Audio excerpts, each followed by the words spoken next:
제4장 1.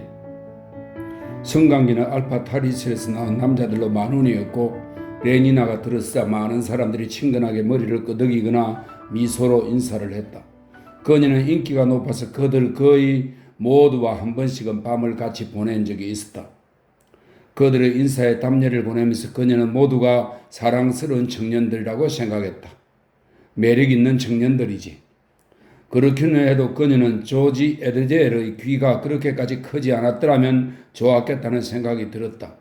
어쩌면 그는 328m에서 부갑상선 주사가 약간 과잉 주입되었는지도 모를 일이었다.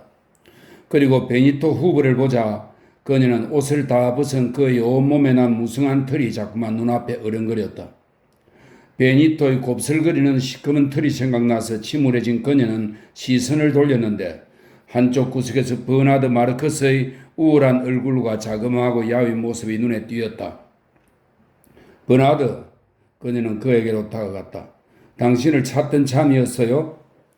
그녀의 낭낭한 목소리가 상승 중인 성강기의 나지막한 소음보다 훨씬 크게 울렸다. 무슨 일인가 싶어서 다른 사람들이 그녀에게로 고개를 돌렸다. 우리들이 얘기했던 뉴멕시코 교역에 대해서 당신하고 의논을 좀 하고 싶었어요. 그녀는 입이 딱 벌어진 베니토 후보를 힐끗 곁눈질해 보았다. 그의 놀란 표정이 비위에 거슬렸다. 저하고 같이 놀자고 내가 또 애걸하지 않아서 놀란 모양이로군. 그녀는 속으로 생각했다. 그래서 그녀는 더 큰 소리로 아까보다 훨씬 다정하게 말을 이었다. 7월에 일주일 동안 당신하고 같이 여행할 생각을 하니 정말 기뻐요. 어쨌든 그녀는 헨리 한 남자에게만 자신이 집착하지 않는다는 사실을 지금 만천하에 공공연하게 증명하고 있는 셈이었다. 아무리 버나드가 한심한 상대이기는 해도 페니가 틀림없이 기뻐할 일이었다. 그러니까 당신이 아직도 나를 가지고 싶은 생각이 있다면 말이에요. 레니나는 지극히 감미롭고도 의미심장한 미소를 그에게 지어 보였다. 버나드의 창백한 얼굴이 화끈 달아올랐다. 도대체 왜 저럴까? 그녀는 의아한 생각이 들었지만 그러면서도 그녀의 매력에 대해 남자가 드러내는 이런 희한한 반응에 마음이 흐뭇했다. 우리 그런 얘기는 어디 다른 곳에서 가서 하는 게 좋지 않을까요? 무척이나 거북해하면서 그가 말을 더듬었다. 마치 내가 무슨 충격적인 얘기라도 한 것처럼 그러네? 레니나는 생각했다. 내가 어머니가 누구냐고 묻거나 뭐 그런 지저분한 농담을 했더라도 저렇게까지 당황할 필요는 없는데 내 얘긴 이렇게 사람들이 잔뜩 있는 자리에서 그는 너무 혼란스러워서 말문이 막혔다. 레니나의 웃음은 솔직하고 전혀 악의가 없었다. 당신 정말 우스워요? 그를 우습다고 한 레니나의 말은 진심이었다. 당신은 적어도 일주일쯤은 여유를 두고 저한테 연락해 주시겠죠? 그녀는 의조를 바꾸어 말을 이었다. 우린 청색 태평양호 로켓을 타고 가겠죠? 그 로켓이 체링티 타워에서 출발하나요? 아니면 햄퍼스테드에서 떠나나요? 버나드가 미처 대답도 하기 전에 성강기가 멈춰 섰다. 옥상입니다. 삑삑거리는 듯한 목소리가 외쳤다. 성강기 안내원은 키가 크고 원숭이처럼 생긴 사람으로 엡실론 마이너스 반백치의 제복인 검정색 통옷 차림이었다. 옥상입니다. 안내원이 문을 활짝 열었다. 따스하고 찬란한 오후 햇살이 쏟아져 들어오자 그는 흠칫 놀라 눈을 깜박였다. 아, 옥상이로군요. 그는 환희하는 듯한 목소리로 되풀이해서 말했다. 그는 마치 어둡고도 숨막히는 몽롱한 상태에서 오랜만에 갑자기 깨어난 듯 즐거워했다. 옥상이라고요. 그는 기대에 차서 무엇인가를 기다리는 개를 연상시키는 표정으로 성강기에 탄 사람들의 얼굴을 올려다보며 미소를 지었다. 함께 웃고 떠들며 그들은 환한 바깥으로 나섰다. 성강기 안내원은 그들의 뒷모습을 지켜보았다. 옥상인가요? 그는 질문을 하듯 다시 한번 말했다. 그러자 종이 울리더니 성강기의 천장에 달린 확성기가 아주 부드러우면서도 위압적인 목소리로 명령을 내렸다. 내려갑니다. 확성기가 말했다. 내려갑니다. 18층으로 내려갑니다. 내려갑니다. 18층으로 내려갑니다. 내려. 성강기 안내원이 문을 쾅 닫고 단추를 누르고는 윙윙거리기 시작하는 침침한 수직 통로 속으로 그에게 익숙해진 일상적인 몽롱함 속으로 다시 내려갔다. 옥상은 따스하고 눈부셨다. 여름날 오후 지나가는 헬리콥터들의 나지막한 소음은 나른한 졸음을 불러왔고 눈에 보이지는 않았지만 5km쯤 되는 상공에서 빠른 속도로 날아가는 로켓 비행기들이 우르릉대며 내는 묵직한 소음은 아득한 하늘을 어루만지는 기분을 느끼게 했다. 버나드 마르커스는 심호흡을 했다. 그는 하늘과 둥글고 푸른 지평선을 올려다보고 마침내 레니나의 얼굴로 시선을 돌렸다. 정말로 아름답군요. 그의 목소리가 약간 떨렸다. 그녀는 크게 공감하고 이해하는 표정으로 그에게 미소를 지었다. 장애물 골프를 즐기기에는 더할 나위 없이 좋은 날씨예요. 그녀가 황홀한 목소리로 말했다. 그리고 이제 난 서둘러 비행기를 타야 해요. 버나드. 기다리게 하면 헨리가 화를 내거든요. 날 만날 생각이라면 시간을 충분히 두고 연락해 주어요. 그리고는 손을 흔들며 넓고 평평한 옥상을 가로질러 경납고 쪽으로 뛰어갔다. 버나드는 가만히 서서 그녀의 뒷모습을 지켜보았다. 별처럼 반짝이는 하얀 스타킹과 햇빛에 탄 두 무릎이 활기차게 굽혔다가 펴지고 또다시 굽혔다가 펴지기를 반복하면서 멀어져 갔다. 그녀의 짙은 초록색 상의 밑에서는 고드려의 반바지가 터져나갈 듯 탐스러운 엉덩이가 부드럽게 실룩이며 율동을 했다. 그의 얼굴에 고통스러운 표정이 나타났다. 저 여자가 예쁘다는 건 나도 인정하겠어요. 바로 등 뒤에서 쾌활한 목소리가 큰 소리로 말했다. 버나드는 깜짝 놀라서 뒤를 돌아다 보았다. 베니토 후보의 불그레하고 통통한 얼굴이 그를 내려다보면서 빙그레 웃고 있었는데 예의를 갖추려는 태도가 역력히 드러나는 그런 미소였다. 베니토는 성격이 지나치게 선량하기로 널리 소문이 난 사람이었다. 사람들은 그를 소마라고는 전혀 입에 대지 않고도 한평생을 무난히 살아갈 수 있는 남자라고 말했다. 다른 사람들이 어떻게 해서든지 벗어나려고 길을 쓰는 원한이나 나쁜 감정들은 전혀 그를 괴롭히지 않았다. 베니토에게는 현실이 항상 밝기만 했다. 발랄하기도 하고 그리고 얼마나 대단한가요? 그러더니 어조를 바꾸어서 그가 말을 이었다. 하지만 당신은 무척이나 처량해 보이는군요. 당신 아무래도 소마 한 알이 필요하겠어요. 베니토는 오른쪽 바지 호주머니를 뒤져서 작은 약병을 하나 꺼냈다. 1세제곱센티미터 양이면 10가지 침울한 기분이 물러가요. 정말이라고요?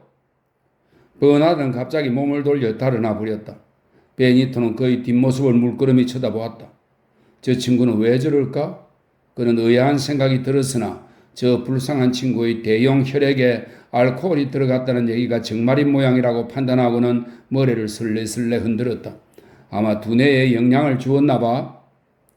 그는 소마병을 집어넣고 성호르몬 껌통을 꺼내 한 개를 입속으로 집어넣고는 무엇인가 곰곰이 생각하며 경납고 쪽으로 천천히 걸어갔다. 레니나가 도착했을 때 헨리 포스터는 경납고에서 헬리콥터를 벌써 끌어내고 조종석에 앉아서 기다리던 참이었다. 4분 늦었어요. 그녀가 옆자리로 올라오는 사이에 그가 한 말은 이것이 전부였다. 그는 헬리콥터에 시동을 걸고 추진기의 기어를 넣었다. 헬리콥터가 수직으로 총알처럼 솟아올랐다. 헨리가 속력을 올리자 말벌처럼 붕붕거리던 프로펠러의 소음이 나나니 벌처럼 고음으로 바뀌더니 다시 모기 소리로 변했다. 속도계는 그들이 분속 2km의 최고 속도로 상승하고 있음을 보여주었다. 그들의 발밑에서 런던이 점점 작아졌다. 거대한 탁자 표면처럼 보이던 건물 옥상들은 몇 초 사이에 기하학적인 버섯 크기로 줄어들어서 푸른 공원과 꽃밭들 사이로 무늬를 수놓았다. 그 한가운데서 눈부시게 빛나는 콘크리트 원반을 하늘로 쳐 떠받친 체링 T 타워가 가늘고 키가 큰 곰팡이 기둥처럼 솟아올랐다. 뭉클뭉클 살찐 허리통까지만 대충 만들어 놓은 옛날 운동선수들의 조각상처럼 거대한 구름들이 그들 머리 위 푸른 하늘에서 흐느적거렸다. 구름들 사이로 갑자기 붕붕거리는 소음을 내며 작은 주홍빛 곤충 한 마리가 떨어져 나왔다. 적색 로켓이에요. 헨리가 말했다. 방금 뉴욕에서 들어온 모양이로군요. 그러고는 시계를 보았다. 7분 연착했네요. 그는 고개를 저으며 덧붙여 말했다. 대서양의 교통편들 말이에요. 정말로 한심하게 시간을 안 지켜요. 그는 가속기에서 발을 떼었다. 머리 위에서 윙윙거리던 추진기의 소음이 한 옥타브 반점 떨어져 다시 나란히 벌과 말벌을 거쳐서 땅벌로, 떡갈리 풍뎅이로, 사슴벌레로 바뀌었다. 헬리콥터가 위로 치솟던 추진력이 늦춰지고 잠깐 동안 그들은 꼼짝도 못하고 공중에 매달려 있었다. 헬리가 조종관을 한 칸 밀자 덜컥 소리가 났다. 처음에는 천천히, 그러다 더 빨리. 그들의 눈앞에서 프로펠러가 회전하기 시작하더니 곧 동그란 안개처럼 보였다. 버팀줄에서는 수평으로 날아가는 속도 때문에 바람이 더욱 날카롭게 울렸다.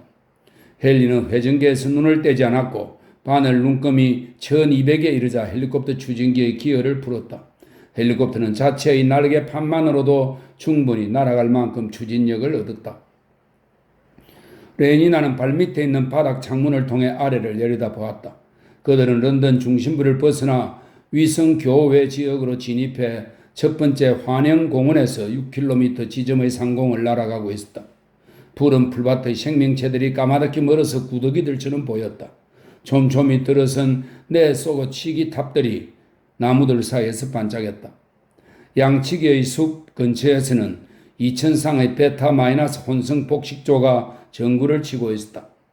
에스컬레이터 파이버스 구장들이 두 줄로 간선도로를 따라 노팅힐에서 웰스덴까지 늘었다.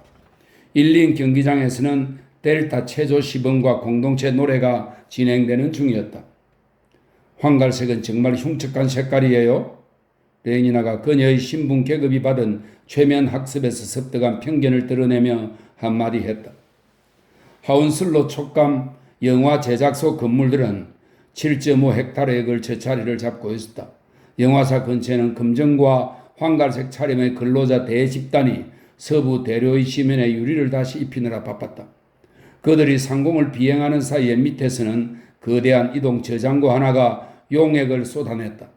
녹은 광석이 도로를 가로질러 눈부신 베개를 뿜으며 줄줄 흘러갔고 지면을 고르는 성명 기계들이 이리저리 돌아다녔다. 저련 살수차의 꽁무니에서는 흰 구름처럼 수증기가 피어올랐다. 브렌트퍼드에서는 텔레비전 회사의 공장이 하나의 작은 도시처럼 보였다. 교대 시간인가 봐요. 레니나가 말했다. 초록빛 감마 여자들과 검정 반백치들이 진딧물과 개미들처럼 입구 주변에 잔뜩 모여 서성거리거나 통근 전차를 타려고 차례를 기다리며 줄지어 서서 기다렸다. 오디비치의 베타-들은 군중 속에서 오락가락했다. 본부 건물의 옥상은 착륙하거나 떠나가는 헬리콥터들로 분주했다. 정말이에요. 레니나가 말했다. 내가 감마로 태어나지 않은 게 얼마나 다행인지 모르겠어요. 10분 후에 그들은 스토크 포지스에 도착해서 장애물 골프 첫 경기를 시작했다. 2. 버나드는 거의 줄곧 눈을 내리깔고 어쩌다가 같은 계급의 사람들과 시선이 마주치면 남들이 눈치채지 못하게 재빨리 얼굴을 돌리며 서둘러 옥상을 가로질러 갔다. 그는 마치 누군가에게 추적을 당하는 것처럼 보였다. 혹시 자신을 미워하는 적들을 실제로 만나면 상상했던 것보다 그들이 훨씬 더 가혹하게 느껴질지도 모르고, 그러면 자신이 더욱 죄의식을 느끼고 주체할 수 없을 정도로 외톨이가 된 기분이 들 것 같아 그는 자꾸만 도망을 쳤다. 베니토 후보는 흉악한 놈이야. 그렇지만 그는 악의가 있어서 그랬던 것은 아니었다. 어떻게 생각하면 그래서 훨씬 더 기분이 나빴다. 선의를 보이는 사람들은 악의를 품은 사람들과 똑같이 행동했다. 레니나까지도 그에게 고통을 주었다. 그는 소심한 자신이 그녀에게 접근할 용기가 언제 생길지 따져보고 갈망하고 절망하며 우유부단하게 보낸 여러 주일이 머리에 떠올랐다. 경멸에 찬 그녀의 거질로 인해 모욕을 당할지 모르는 모험을 감수할 용기가 과연 그에게 있었던가? 하지만 만일 그녀가 좋다고 한다면 얼마나 벅찬 황홀감을 맛보게 될 것인가? 그렇다. 이제 그녀에게서 동의를 받은 셈인데 그럼에도 불구하고 그는 여전히 비참한 기분이었다. 그녀가 지금이 장애물 골프를 치기에 더할 나위 없이 좋은 오후라고 말했기 때문에 비참했으며, 그녀가 헨리 포스트와 만나려고 가버렸기 때문에 비참했고, 두 사람 사이의 지극히 개인적인 일을 다른 사람들 앞에서 입에 올리기를 원하지 않았다고 해서 그녀가 그를 우습게 생각했기 때문에 비참했다. 간단히 얘기하면 그녀가 어떤 다른 비정상적이고 별난 행동을 했기 때문이 아니라 모든 건전하고 올바른 영국 여자답게 행동했기 때문에 그는 비참했다. 그는 개인 경납고의 문을 열고는 빈둥거리던 델타 마이너스 심부름꾼 2명을 불러 그의 헬리콥터를 옥상으로 끌어내라고 시켰다. 경납고 근무는 단 하나의 보카노프스키 집단이 맡았는데 그들은 모두가 작고 검고 흉측한 쌍둥이들이었다. 버나드는 자신의 우월성에 대해서 별로 확신이 서지 않는 사람처럼 신경질적이고 상당히 교만하며 불쾌감을 주기까지 하는 어조로 명령을 내렸다. 버나드에게는 하급 신분의 사람들을 다루는 일이 무엇보다도 부담스러웠다. 사고란 언제든지 일어나게 마련이어서 그의 대용 혈액에 알코올이 들어갔다는 최근의 소문은 사실일 가능성도 상당히 많았지만 이유야 어쨌든 간에 버나드의 체격은 평균치 감마보다 별로 나을 바가 없었다. 그의 키는 표준 알파보다 8cm가 모자랐으며 몸집이 훨씬 호리호리했다. 하급 신분의 사람들과 접촉할 때면 그는 항상 이런 신체적인 결함을 의식하며 괴로워했다. 나는 이런 남자이고 지금의 내가 싫다는 그의 자아의식은 쓰라린 절망을 안겨주었다. 어느 델타를 만나서 얼굴을 내려다보는 것이 아니라 같은 높이에서 마주볼 때마다 그는 수치심을 느꼈다. 과연 상대방이 그의 신분에 맞는 존경심을 느끼며 그를 대할 것인가? 이 질문이 그의 머릿속에서 떠나지 않았다. 그럴만도 했다. 감마들과 델타들과 엡실론들은 사회적인 우월성을 어느 정도까지는 육체의 크기와 결부지어 연상하도록 길이 들었기 때문이다. 사실상 큰 체구를 중요시하는 최면 학습의 편견은 미약하게나마 만인이 지니게 된 속성이었다. 그래서 그가 접근했던 여자들이 그를 보고 웃었으며 그와 동등한 사람들 사이에서는 같은 이유로 짓궂은 농담이 오고 갔다. 조롱은 그를 외톨이 같은 기분이 들게 했고 행동 또한 외톨이처럼 변하게 했다. 이로 인해 그에 대한 편견이 굳어졌고 그의 신체적인 결함으로 야기된 경멸과 적대감은 더욱 심해졌으며 이방인 같다는 그의 인식도 자꾸만 강해졌다. 무시를 당하리라는 만성적인 걱정은 그에게 동등한 계급의 사람들을 회피하게 하고 자기보다 열등한 자들 앞에서는 더 의식적으로 위험을 갖추려고 애쓰게 만들었다. 그가 헨리 포스터와 베니토 후보 같은 남자들을 얼마나 괴로울 만큼 부러워했던가. 엡실론의 명령에 복종하도록 하기 위해 소리를 지를 필요가 전혀 없는 남자들. 자신의 신분을 당연하다고 생각하는 남자들. 신분 조직 속에서 물 만난 고기처럼 자유롭게 행동하면서 어찌나 자연스러운지 그들 자신이나 그들이 살아가는 환경이 편안하고 즐겁다는 사실을 의식조차 못하는 사람들. 헬리콥터를 옥상으로 끌어내는 쌍둥이 심부름꾼들이 그의 눈에는 마지못해서 태만하게 억지로 지시를 따르는 듯 보였다. 빨리 해. 버나드가 짜증을 부리며 말했다. 한 사람이 그를 힐끗 쳐다보았다. 그의 멍청한 회색 눈에서 방금 일종의 야수 같은 조롱이 스쳐 지나갔던가? 어서 하라니까. 더욱 큰 소리로 외치는 그의 목소리가 추악하게 날카로워졌다. 그는 헬리콥터로 기어 올라갔고 잠시 후 강을 향해서 남쪽으로 날아갔다. 갖가지 선진국들과 감정공학 대학이 플리트가 60층짜리 건물 하나에 다 들어가 있었다.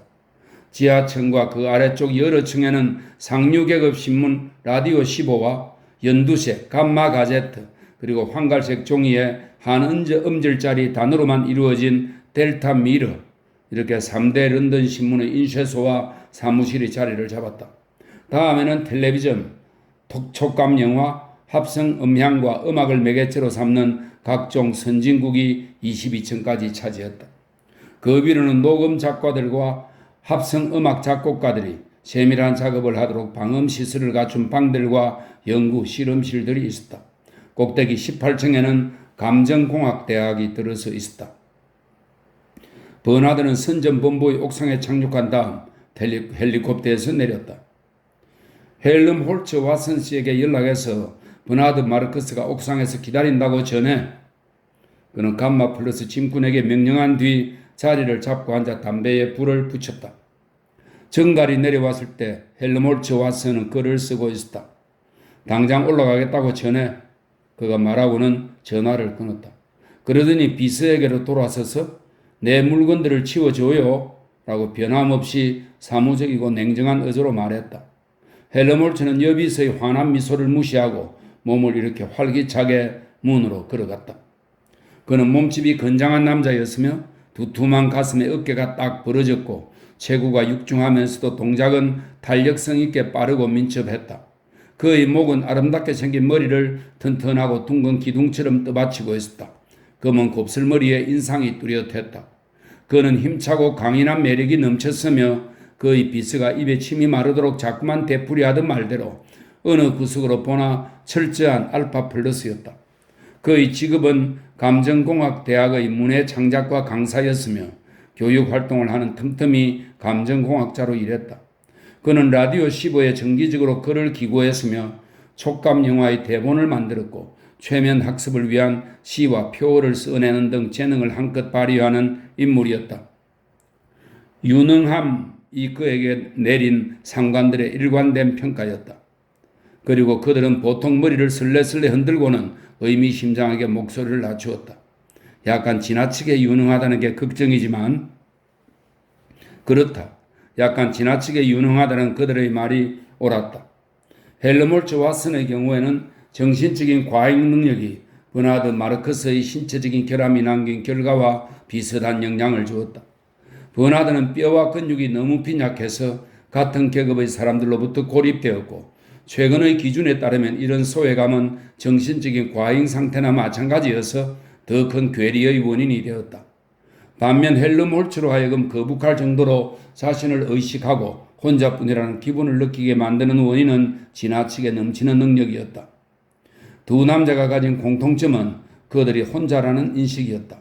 하지만 신체적인 결함으로 인해 버나드가 혼자라는 의식에 평생 시달려온 반면에 헬머몰츠 왓슨은 비교적 최근에 와서야 자신의 정신적인 과잉 상태를 점점 의식하면서 주변 사람들로부터 이질감을 느끼게 되었다.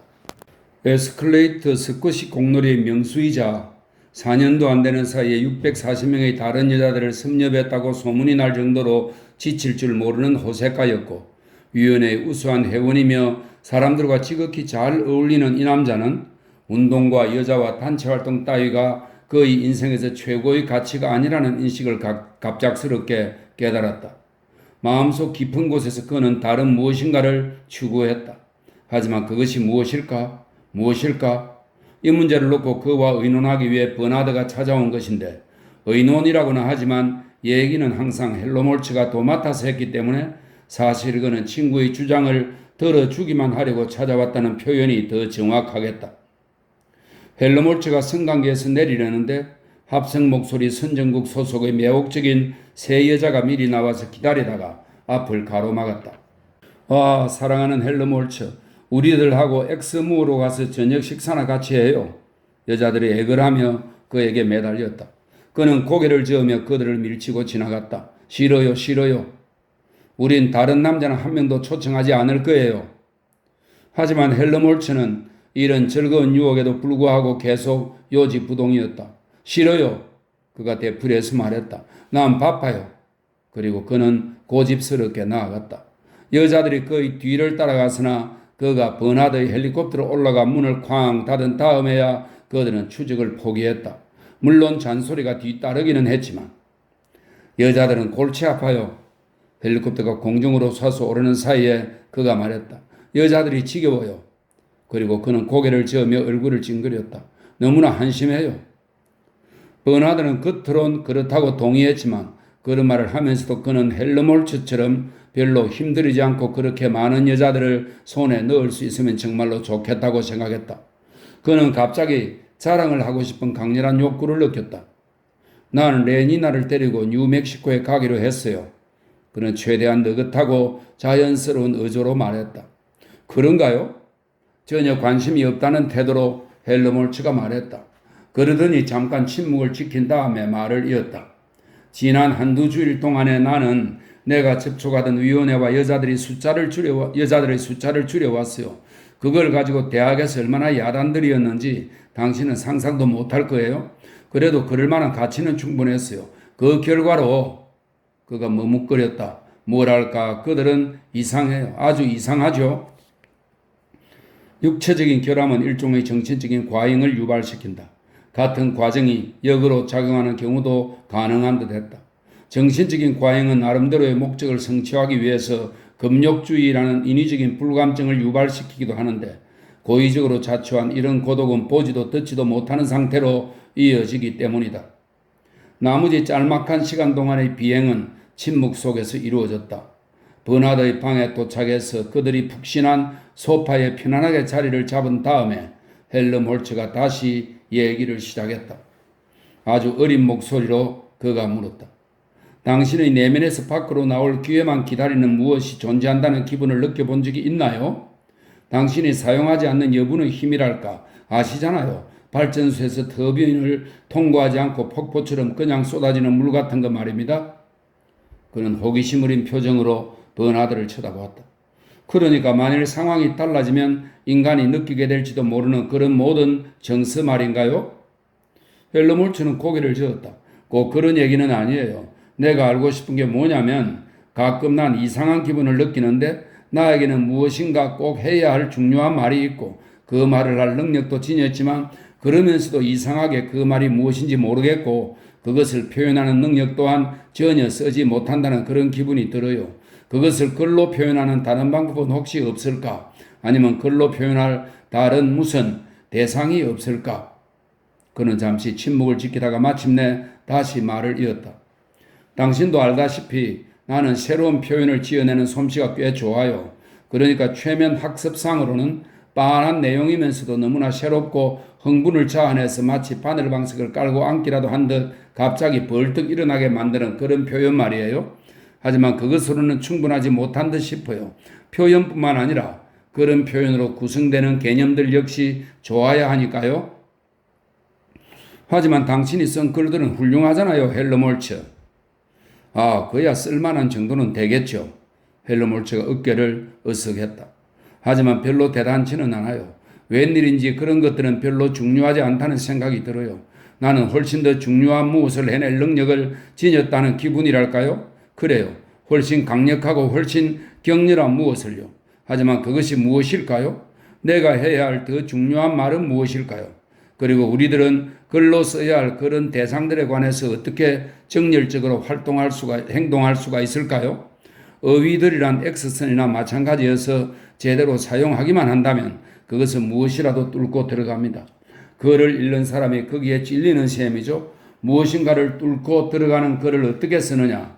바로 그것을 난 학생들에게 가르치고 싶어요. 하지만 공동체 노래나 최근에 이루어진 후각기관의 발달에 관한 글에 찔려봤자 그게 도대체 무슨 대수냐고요. 그뿐 아니라 그런 종류의 글을 쓰는 경우에 아시잖아요. 아주 강한 X처럼 어떻게 어휘들이 마음을 꿰뚫고 들어가게 만들 수가 있을까요?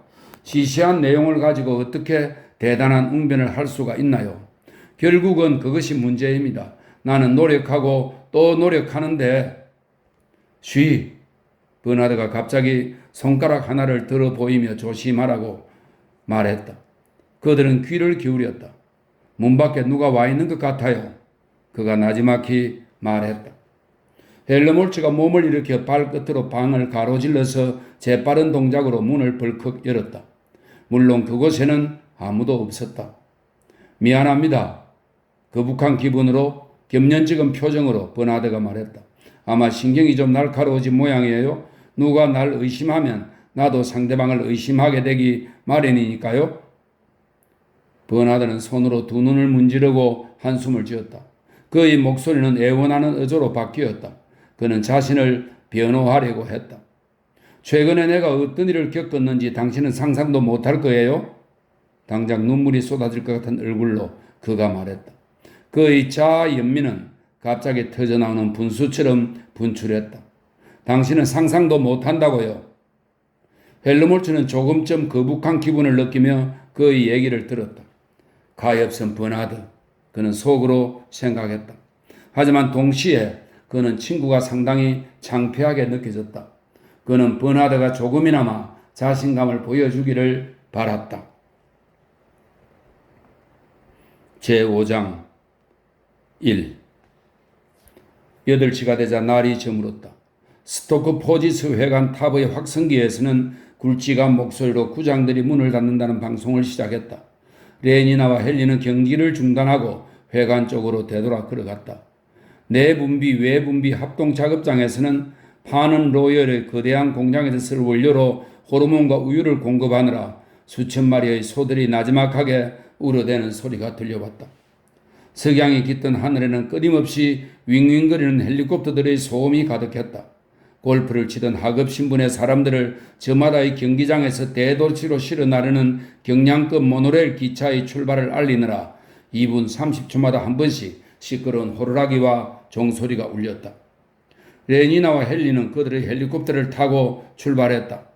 300m 상공에서 헨리는 헬리콥터 추진기의 회전 속도를 천천히 늦추었다. 그들은 희미해지는 풍경 위에 떠서 잠깐 동안 균형을 잡고 그대로 머물렀다. 버넘 너도밤나무 숲이 서쪽 하늘의 환한 언저리를 향해서 거대한 암흑의 늪지대처럼 뻗어나갔다.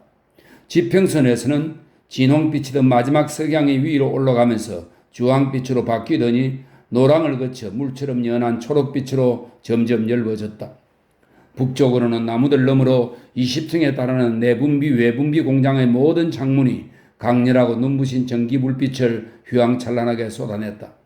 그 아래쪽에는 골프클럽 건물들이 자리를 잡아서 가운데를 막아 갈라놓은 벽의 한쪽에는 하급 신분을 위한 커다란 막사들, 그리고 다른 쪽에는 알파와 베타 회원들을 위해서 보다 작은 건물들을 따로 배정해 놓았다. 모노레일 정거장으로 접근하는 길들은 낮은 신분의 사람들이 개미처럼 새까맣게 모여들어 분주히 돌아다니느라 부산해 보였다. 유리로 된 둥근 지붕 밑으로 불을 환하게 밝힌 기차 한 대가 튀어나왔다.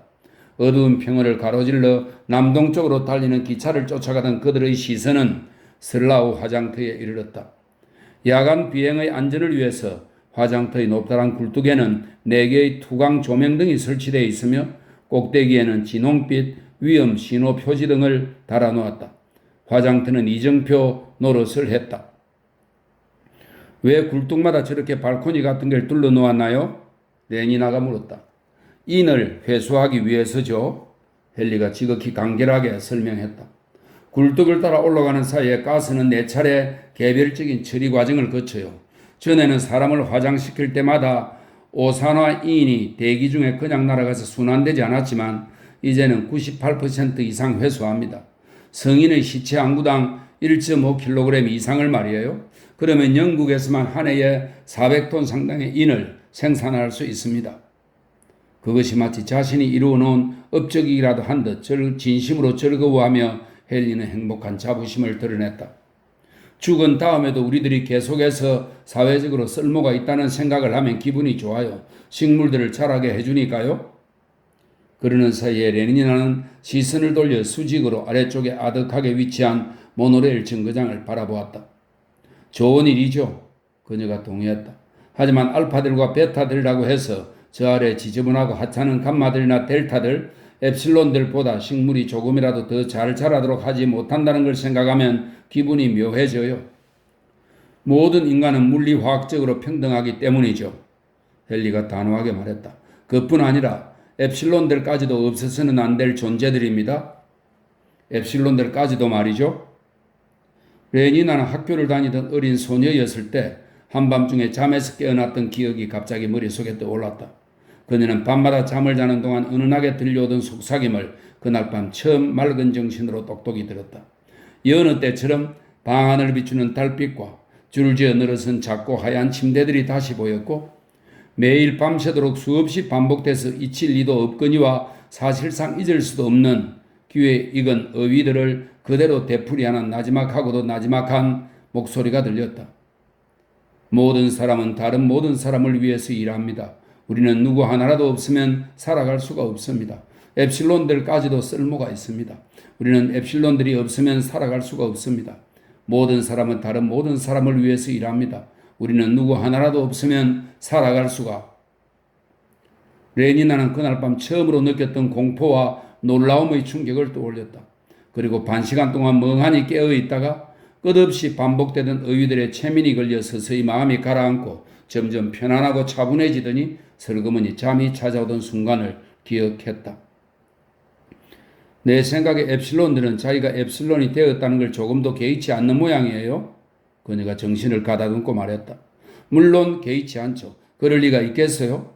그들은 다른 신분이 되면 어떻게 되는지 알지도 못하는데요. 우리들이라면 물론 못마땅해 하겠지만요.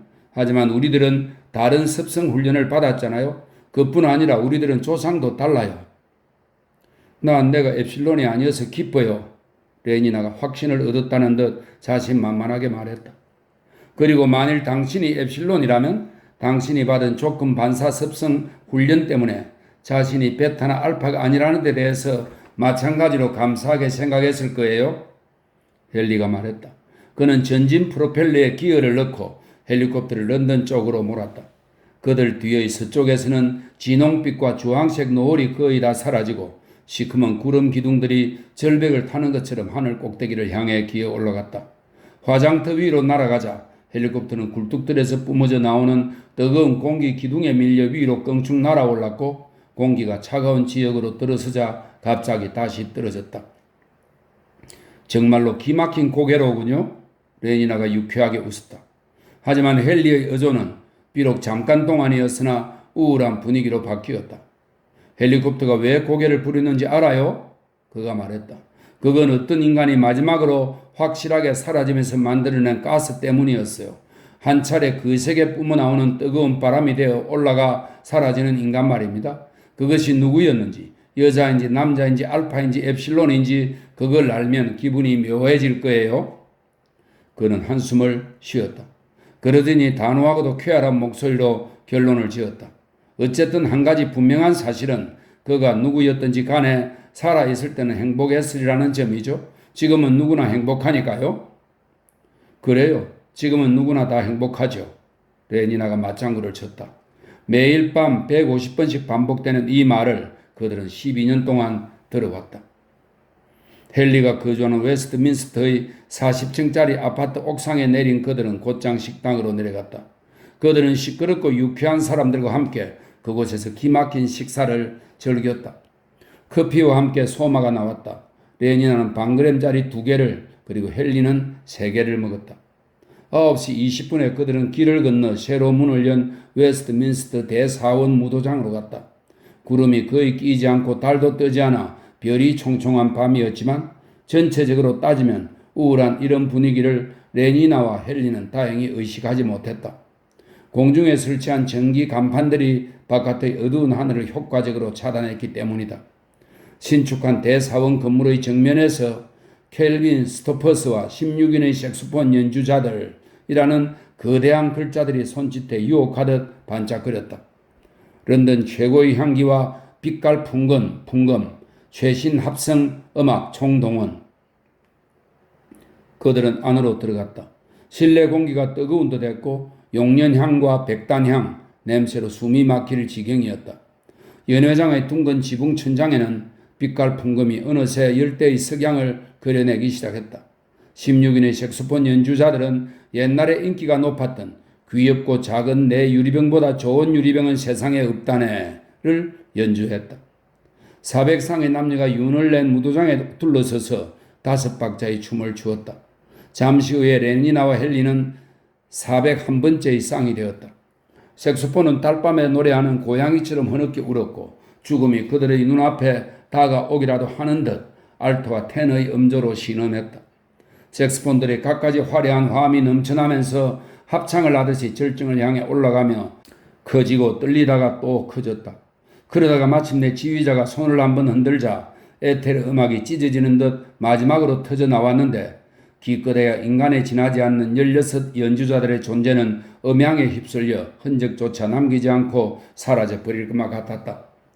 천둥 소리 같은 A 플랫 장조, 그리고는 온통 침묵과 어둠 속에서 디미누엔도가 점점 약하게 서서히 미끄러지면서 점진적인 약화음이 뒤따랐고 4분음이 떨어지고 또 떨어져서 희미하게 속삭이는 제5 화음이 되어 끈질기게 남아 울려서 아직 밑에서는 5의 4음률이 맥동하는 동안 몇 초 동안 어둠의 공간을 강렬한 기대감으로 가득 채웠다. 그리고 마침내 기대감은 충족되었다. 갑작스럽고 폭발적인 해돋이가 나타났으며 동시에 16명이 노래를 불렀다. 나의 병이여, 나는 항상 그대를 원했어요. 나의 병이여, 왜 나는 태어났을까요? 그대의 품속에서는 하늘이 푸르고 날씨가 항상 좋았답니다. 왜냐하면 귀엽고 작은 내 유리병보다 좋은 병은 세상에 없기 때문입니다. 웨스트민스터 대사원에서 5박자를 밟으며 다른 400상과 빙글빙글 돌며 레니나와 헨리는 또 다른 세계에서 따스하고 빛깔이 화려하고 한없이 포근한 소마 휴일의 세계에서 춤을 추었다. 모든 사람이 얼마나 친절하고 얼마나 인상이 좋고 얼마나 유쾌하고 재미있었던가. 귀엽고 작은 내 유리병보다 좋은 병은, 그리고 레니나와 헨리는 그들이 원하던 바를 이루었다. 그들은 지금 이곳에 안쪽에 존재하여 날씨가 화창하고 하늘은 영원히 푸르기만 한 내부에 안전하게 존재했다. 이윽고 지친 16명이 색소폰을 내려놓고 합성 음악 기계에 멜스스풍의 느린 블루스 최신곡을 틀어주는 동안 그들은 대형 혈액이 담긴 병 속의 바다에서 파도에 실려 함께 부드럽게 출렁이는 쌍둥이 태아라도 된 기분이었다. 안녕히 가세요 다정한 친구들이여, 안녕히 가세요 다정한 친구들이여. 확성기에서는 온화하고 듣기 좋은 공손함으로 위장한 명령이 전달되었다. 안녕히 가세요 다정한 친구들이여. 고분고분하게 다른 모든 사람들과 함께 레니나와 헨리는 건물을 나섰다. 침울한 별들이 하늘을 가로질러 어느새 상당히 멀리 기울어진 다음이었다. 하지만 비록 하늘을 단절시키는 공중 광고가 이제는 무척 많이 사라졌어도 두 젊은이는 아직 밤을 잊은 기쁨에 빠져 있었다. 문을 닫기 반시간 전에 복용한 두 번째 소마는 싫지 않은 세상과 그들의 이성 사이에 뚫을 수 없는 벽을 쌓아 올렸다. 그들은 병 속에 담겨 길을 건넜고 28층에 있는 헨리의 방으로 올라가는 승강기를 탔다. 그러나 병에 담긴 상태였고 두 번째 소마를 먹었음에도 불구하고 레니나는 규정에 따라 처방된 피임 사전 조처들을 하나도 잊지 않았다. 12살 때부터 17살에 이르기까지 수년간 일주일에 3차례씩 멜스스 훈련을 받고 집중적인 최면 학습을 완수한 덕택에 그녀는 거의 본능적으로 그리고 기계적으로 이런 사전 조치들을 거침없이 취했다. 아참, 그러니까 생각나는 게 있어요. 욕실에서 나오며 그녀가 말했다. 당신이 나한테 선물로 준 멋진 초록색 대용 염소 가죽 탄띠형 허리띠를 어디서 구했는지 페니 크라운이 알고 싶다더군요. 2. 격주에 한 번씩 목요일은 버나드가 친목 집회에 참석하는 날이었다.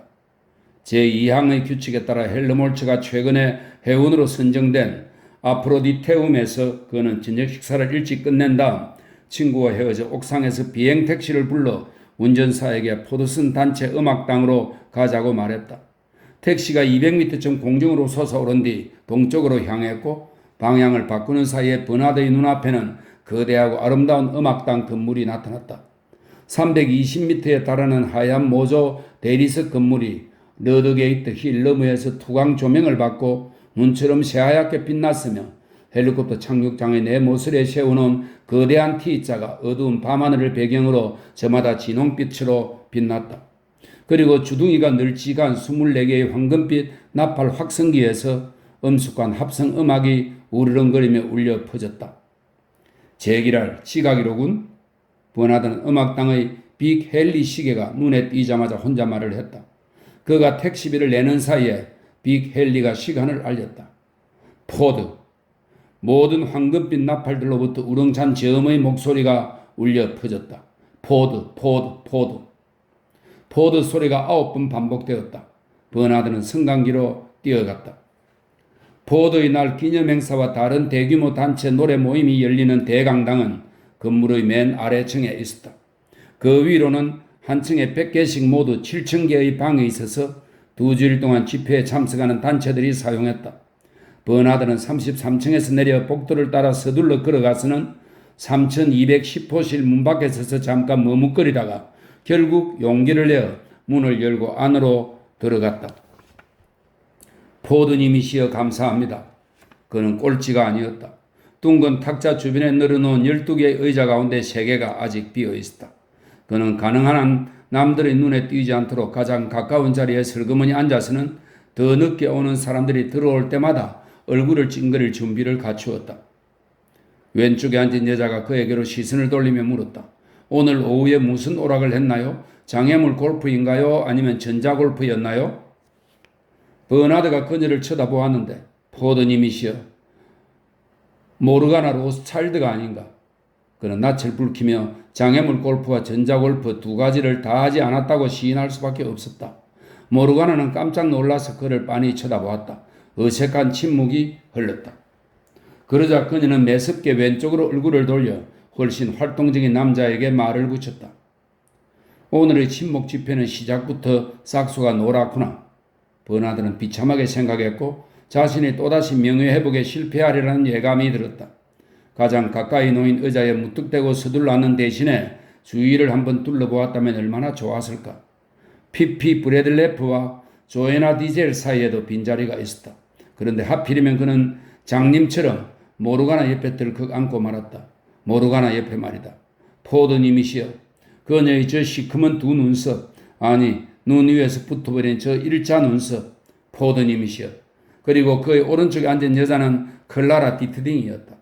클라라는 물론 일자 눈썹은 아니었다. 하지만 그녀의 몸은 탄력이 정말로 지나칠 정도였다. 그런 반면에 피피와 조에나는 전혀 흠잡을 데가 없었다. 통통하고 금발이고 몸집이 너무 크지도 않고. 그런데 지금 그들 사이에 자리 잡고 앉은 사람은 저 형편없는 녀석 톰 가와구치였다. 마지막으로 도착한 사람은 사로지니 앵겔스였다. 당신은 지각을 했어요? 집단의 회장이 준엄하게 말했다. 다시는 이런 일이 없도록 하세요. 사로지니는 사과를 하고 짐 보카노프스키와 하버트 바쿠닌 사이에 끼어 앉았다. 회원들은 이제 다 모였고 친목 단체는 아무런 결함도 없이 완벽한 구색을 갖추었다. 남자, 여자, 남자의 순으로 탁자 언저리를 따라 번갈아가며 빙 둘러 앉았다. 그들 12명은 당장이라도 하나가 될 준비를 갖추었다. 서로 결합하여 보다 큰 하나의 존재 속에서 12개의 분리된 주체성을 상실하게 될 때를 기다렸다. 회장이 일어서서 T자를 손으로 그어보고는 합성 음악을 틀었다. 그러자 지칠 줄 모르고 나지막이 두드려대는 북소리에 맞춰 유사, 관악기와 초현악기 따위의 악기들이 침묵 창가를 화려하게 되풀이해서 연주했다. 짤막하면서도 집요하게 따라오는 반복 창가에서 그들이 도피할 길은 없었다. 다시 또다시, 그리고 맥박처럼 힘차게 반복되는 음률은 그들의 귀가 아니라 횡격막을 공격했으며 끊임없이 흐느끼며 요란하게 울리는 반복 화음들이 뒤쫓던 대상은 이승이 아니라 공감을 갈망하는 오장육부였다. 회장은 다시 손으로 T자를 끄어 보이고는 자리에 앉았다. 집회가 시작되었다. 오직 한 가지 목적만을 위해서 존재하는 소마 정제들이 탁자 한가운데 놓여 기다리고 있었다. 소마가 담긴 사랑의 잔이 이 손에서 저 손으로 옮겨가는 사이에 나는 자신을 소멸시키기 위해서는 위에서 마시는 도다라는 구절을 읊으며 12명이 그 딸기 아이스크림 소마를 차례로 들이켰다. 이어서 그들은 종합 관현악단의 반주에 맞춰 첫 번째 침묵 창가를 불렀다. 포드님이시여, 우리들은 12사람 오 하나로 만드소서. 사회의 강을 이루는 물방울들처럼 하나로 만드소서. 오 우리들이 함께 흐르도록 하소서. 그대의 번쩍거리는 폴리브 자동차처럼. 열망이 넘치는 12소절의 노래. 그러고는 사랑의 잔이 두 번째로 한 바퀴 돌았다. 이제는 보다 위대한 존재를 위해서 나는 마시는 도다라는 구절을 읊어야 할 차례였다. 모두들 마셨다. 지칠 줄 모르고 음악이 연주되었다. 북들이 울렸다. 녹아내린 오장육부 속에서 집요한 화음들이 소리치고 울려댔다. 그들은 두 번째 침묵 창가를 불렀다. 오라, 더욱 위대한 존재여, 사회의 친구여. 하나 속에서 12이 소멸되도다. 우리들은 죽기를 갈망하도다. 종말이 오면 보다 큰 삶이 시작될지니. 또다시 12소절의 노래. 이번에는 소마가 효과를 나타내기 시작했다. 그들의 눈이 빛나고 뺨이 발갛게 상기되고 넘치는 자비의 빛이 행복하고 다정한 미소와 더불어 모든 얼굴에서 발산되었다. 버나드까지도 자신이 조금쯤 녹아내린 기분을 느꼈다. 모르가나 로스차일드가 그에게로 얼굴을 돌리고 미소를 지었을 때 그는 마주 미소를 지어주려고 최선을 다했다. 하지만 눈썹이 둘이면서도 하나인 그 시커먼 일자 눈썹이 슬프게도 아직 그대로였으며 아무리 애를 써도 그는 그녀의 눈썹을 무시할 수가 없었다. 아직 완전히 녹아내리지 못했기 때문이다. 만약 그가 피피와 조해나 사이에 앉았더라면. 세 번째로 사랑의 잔이 한 바퀴 돌았다. 이번 예식을 시작하는 차례가 된 모르가나 로스차일드가 선창했다. 나는 눈앞에 닥친 그분의 강림을 위해서 마시는 도다. 환희에 찬 그녀의 의존은 힘이 넘쳤다. 그녀는 소마를 마신 다음에 잔을 버나드에게 넘겨주었다. 나는 눈앞에 닥친 그분의 강림을 위해서 마시는 도다. 그가 강림이 눈앞에 닥쳤다는 기분을 느끼려는 진지한 시도를 과시하며 되풀이해서 말했다. 하지만 일자 눈썹이 계속해서 그를 끈질기게 물고 늘어져 그에게는 강림이 까마득히 멀게만 느껴졌다. 그는 마시고 나서 잔을 클라라 디트딩에게 건네주었다. 또 실패할 거야. 그는 속으로 생각했다. 그렇게 될 게 확실해. 하지만 그는 계속해서 미소를 지으려고 최선을 다했다. 사랑의 잔에 한 바퀴를 다 돌았다. 회장이 손을 들어 신호를 했고 그들은 세 번째 친목 창가를 불렀다. 보다 위대한 존재가 어떻게 오는지를 느껴보라. 환희하라. 그리고 환희하며 죽음을 맞아라. 북들이 울리는 음악 속에 도취하라. 나는 너희고 너는 곧 나일지니. 노래가 이어지고 또 이어짐에 따라 그들의 들뜬 목소리는 점점 더 강해지며 흥분 상태로 빠져들었다. 눈앞에 임박한 강림에 대한 인식은 전기 충격 같은 긴박감으로 사방에 가득 찼다. 회장이 음악을 끄고 마지막 소절의 마지막 음이 끝남과 더불어 완벽한 침묵이 뒤따랐다. 그것은 전류가 관통하는 듯 생명이 진동하고 흐느적거리며 길게 이어지는 기대감을 머금은 그런 침묵이었다. 회장이 손을 내밀자 갑자기 어느 목소리가, 힘차고도 굵은 목소리가 단순한 어떤 인간의 목소리보다도 훨씬 음악적이고 풍요하고 온화하고 사랑과 그리움과 자비가 더 짙고 경이적이고 신비하고 초자연적인 목소리가 그들의 머리 위에서 울렸다. 목소리는 음계가 내려가다 아주 천천히 점점 멀어지며 말했다. 오 포드님이시여 포드님이시여 포드님이시여. 이 소리를 듣는 사람들의 몸에서는 따뜻한 감각이 명치부터 모든 말초신경까지 퍼져나갔고 눈에서는 눈물이 흘렀다. 그들의 심장과 오장육부가 내면에서 마치 저마다 독립된 생명이기라도 한 듯 따로 움직이는 것만 같았다. 포드님이시여. 그들은 녹아내리는 중이었다. 포드님이시여. 붕괴되고 또 붕괴되고 그러더니 갑자기 목소리가 모두 깜짝 놀랄 만큼 달라진 어조로 귀를 기울이시오라고 외쳤다. 들으시오. 그들은 귀를 기울였다. 잠깐 침묵이 흐른 뒤에 목소리가 귓속말처럼 나지막해졌지만 그것은 어떤 우렁찬 함성보다도 훨씬 폐부를 지르는 그런 귓속말이었다. 보다 위대한 존재의 두 발이 다가옵니다. 목소리가 다시 되풀이해서 말했다. 보다 위대한 존재의 두 발이 청계에 이르렀습니다. 그리고 또다시 침묵이 흘렀다. 잠시 풀어졌던 기대감이 다시금 살아나며 더욱 팽팽해졌는데 어찌나 팽팽한지 거의 끊어질 지경에 이르렀다. 보다 위대한 존재의 발소리를, 그들은 발걸음 소리를 들었고 조용히 청계를 내려오는 소리, 눈에 보이지 않는 청계를 내려오며 점점 더 가까워지는 발소리를 들었다. 보다 위대한 존재의 발걸음 소리, 그리고 갑자기 폭발 단계에 이르렀다. 모르가나 로스차일드가 벌떡 일어섰는데 그녀의 몽롱한 눈은 허공을 응시했고 입이 저절로 벌어졌다. 내 귀에는 그분의 소리가 들려요. 그녀가 소리쳤다. 나한테는 그분의 소리가 들려요. 그분이 오세요. 사로지니 엥겔스가 소리쳤다. 그래요. 그분이 오세요. 나는 그분의 소리가 들려요. 피피 브래들레프와 톰 가와구치가 동시에 벌떡 일어섰다. 조에나의 간증은 무슨 뜻인지 불확실했다. 그분이 오십니다. 짐 보카노프스키가 소리쳤다. 회장이 몸을 앞으로 내밀었다. 그의 손놀림 한 번으로 심벌저와 관악기가 황홀하게 울리기 시작했으며 북소리가 열병처럼 정신없이 둥둥 울렸다. 그분이 오십니다. 클라라 디트딩이 비명을 질렀다. 아예 마치 목이 잘려 나가기라도 하는 듯한 비명이었다. 자신도 무엇인가 해야 할 때가 되었다는 기분이 들어서 버나드 역시 벌떡 일어나 소리쳤다. 그분이 오시는 소리가 내 귀에도 들립니다. 그분이 오십니다. 하지만 그것은 사실이 아니었다. 그는 아무 소리도 듣지 못했고 그에게는 아무도 찾아오지 않았다.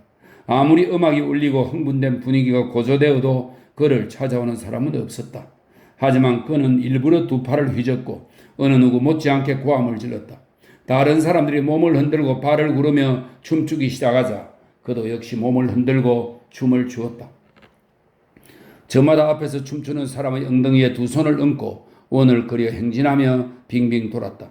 빙빙 돌고 또 돌면서 똑같은 소리를 동시에 외치고 음악의 박자에 맞춰 발을 구르고 앞 사람의 엉덩이를 두 손으로 두드렸다. 12상의 손들이 하나처럼 일사불란하게 두드렸고 하나처럼 12 엉덩이가 철썩철썩 소리를 냈다. 12이 하나로, 12이 하나로. 나는 그분의 소리가 들려요. 나는 그분이 오시는 소리가 들려요. 음악이 빨라지자 발을 움직이는 박자가 점점 더 빨라지고 손의 율동도 더 빨라졌다. 그리고 저음의 합성 음량들이 한꺼번에 우렁차게 울려 나왔는데 무궁한 단결과 속죄의 순간이 가까웠음을 선포하고 12이 하나가 되는 순간이 강림한다고 외치며 보다 위대한 존재의 출현을 힘차게 알렸다. 흥겹고도 흥겹구나. 나지막한 음성들이 노래하는 동안 북들이 열광적으로 계속해서 울려댔다. 흥겹고도 흥겹구나. 포도님과 즐거움. 여자들에게 입을 맞춰가며 하나가 될지어다. 여자들과 하나가 된 남자들은 평화로우니 흥겨운 만남은 해방감을 주도다. 흥겹고도 흥겹구나. 춤추는 사람들은 기도문처럼 후렴을 따라 읊었다. 흥겹고도 흥겹구나. 포도님과 즐거움. 여자들에게 입을 맞추며 그들이 노래를 부르는 사이에 불빛들이 서서히 어두워지기 시작했다. 어두워지면서 동시에 점점 은은하게 따뜻해지고 풍요로워지고 붉어졌다. 그러다가 결국 그들은 태아 저장고 같은 진홍빛 침침한 조명 속에서 춤을 추게 되었다. 흥겹고도 흥겹구나.